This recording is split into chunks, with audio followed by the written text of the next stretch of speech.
So the standard light machine gun of the British during the Second World War was the Bren light machine gun. So it would be a squad weapon. It would, and basically virtually everyone in the squad would be carrying ammunition to help resupply it. So there'd also be the number 2 gunner. I think the loader would be carrying this. What this is it is a brain gun magazine box. So I don't have a brain gun, deactivated brain gun or a replica one.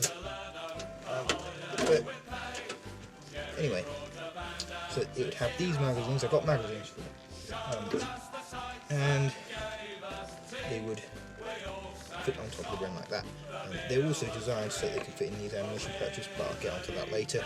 So, yep, these are these are meant to be 30 rounds, but really they only work at about 25 rounds if you're loading them. So,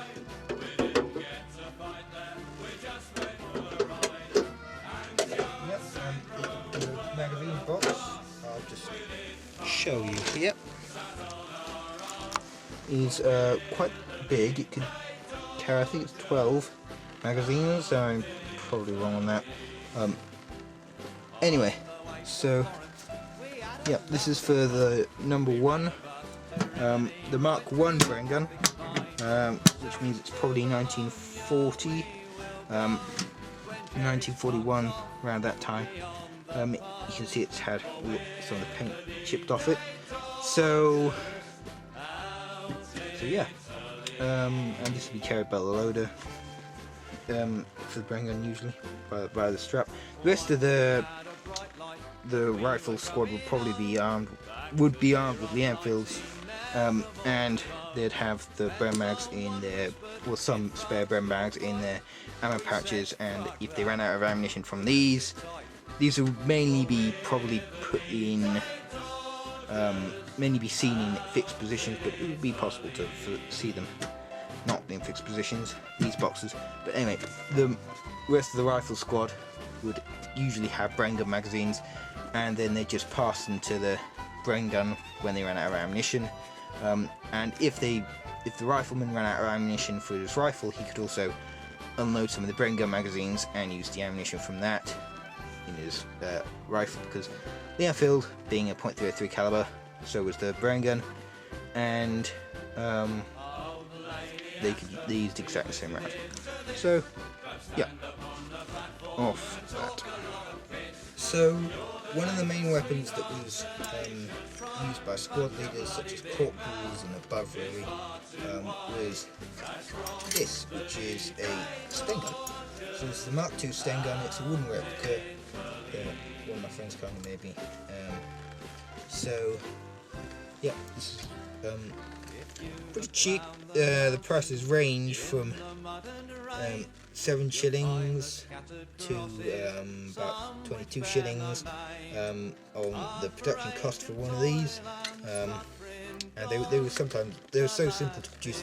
Toy factories and people like that were actually producing these for the military during the war. So it's got 1945 dated Canadian sling. That's literally the same, because all of the Commonwealth troops and British troops during the Second World War had literally the same kit.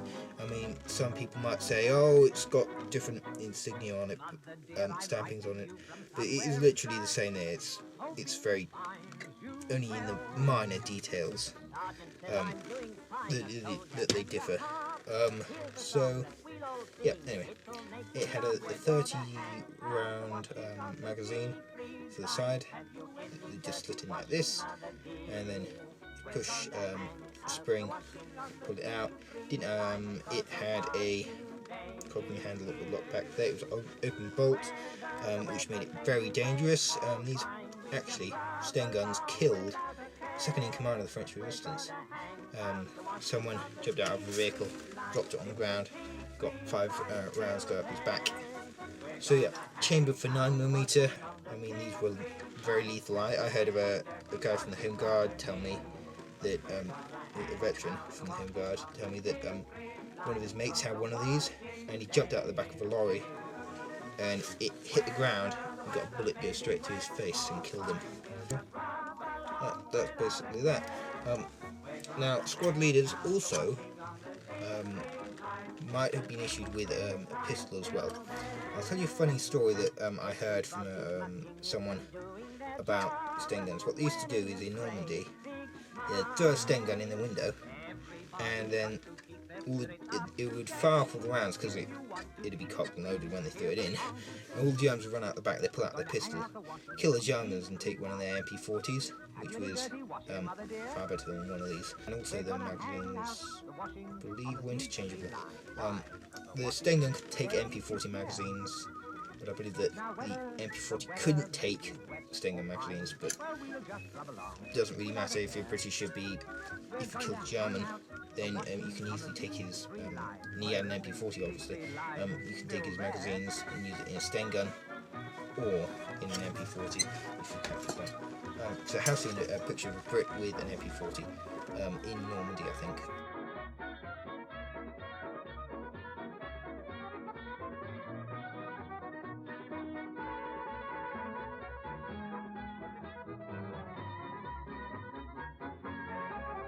Squad leaders, another weapon that squad leaders with rank of really about sergeant or above would be issued with was squad leaders sergeant or above would be issued with one of these, which is Webley Mark IV revolver, 38 caliber. This is Denix replica.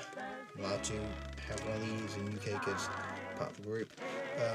So it has a lanyard. You wear this around your neck, and you'd have it in a pistol holster that looked like this, attached to your webbing belt.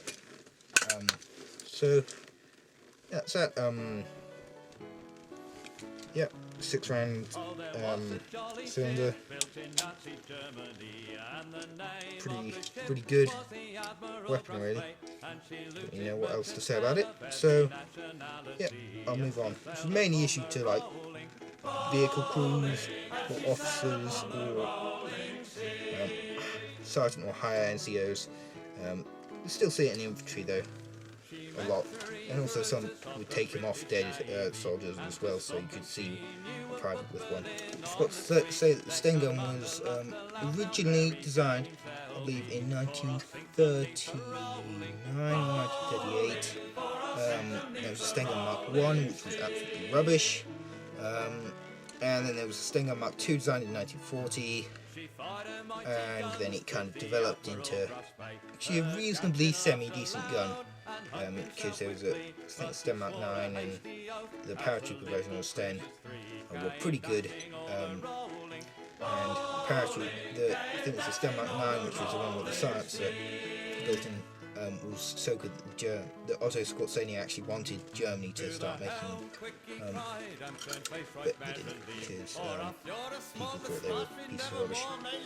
So yeah, so we come to the last weapon of one of the last weapons of the infantry squad, which is this. It's a 2-inch mortar. So yeah, what can I say about this? It's got a 2-inch mortar shell, like the name says, and it would be actuated by, you'd put a shell down, and you'd ratchet this back, and then push it forwards and it would fire, and then, so yeah, what you do is you make sure this was in the ground, and or supported on something, and you could hold this, or have it supported on something. So I believe it was designed in 1939. It's all used all the way through the war into the 50s, and I believe also in Korea as well. So yeah, this is Raptor, non-working, would explode if someone tried to use one. So yeah, I mean, that's really that. I do have one more weapon to show you, but I cannot find the tripod for it. So I'll be back. So this is the Vickers gun. So this would be the main heavy support weapon. Reasonably less common brain gun to see, but you still see quite a lot of these. I couldn't find the support made for it. So yeah, same guy made me this. Made me this as well. So yeah, there's that Ziggy Bomb. Check him out. Awesome channel. Awesome guy. Stopped uploading videos as far as I know, but whatevs. Anyway, so it was reasonably good weapon, but it depended on what you think really. It would have a safety here, and then there'd be that button which is actually a bolt. That would be the fire. So you'd hold it like this. This would be pushing the safety down. You push the button with that, with your thumb. But the problem with that is this handle goes backwards and forwards, and if you're not careful, it can break your knuckles if it hits it. Just a slight problem with it, but it was very, very good. 303 caliber would be fed by belts rather than magazines, which made it slightly better. Apart from the belts, you couldn't link another belt onto the first belt very easily. So once you'd run out of ammunition, you'd have to then slide a new belt in, whereas with something like the German MG42 or whatever, you could actually add another belt onto the belt that you've already got. So the Germans came in 50 round belts,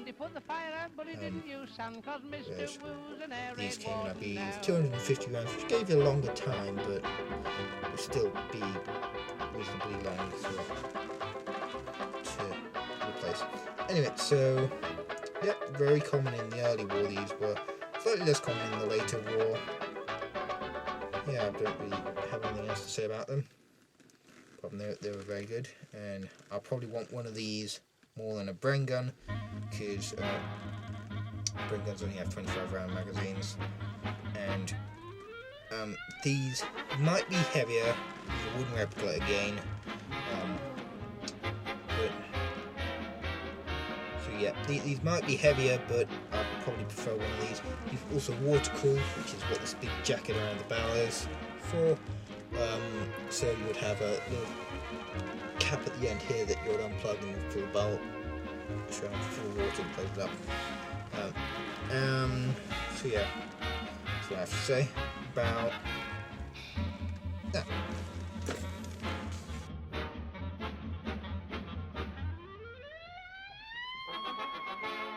There's no need to take cover when you hear these engines sound.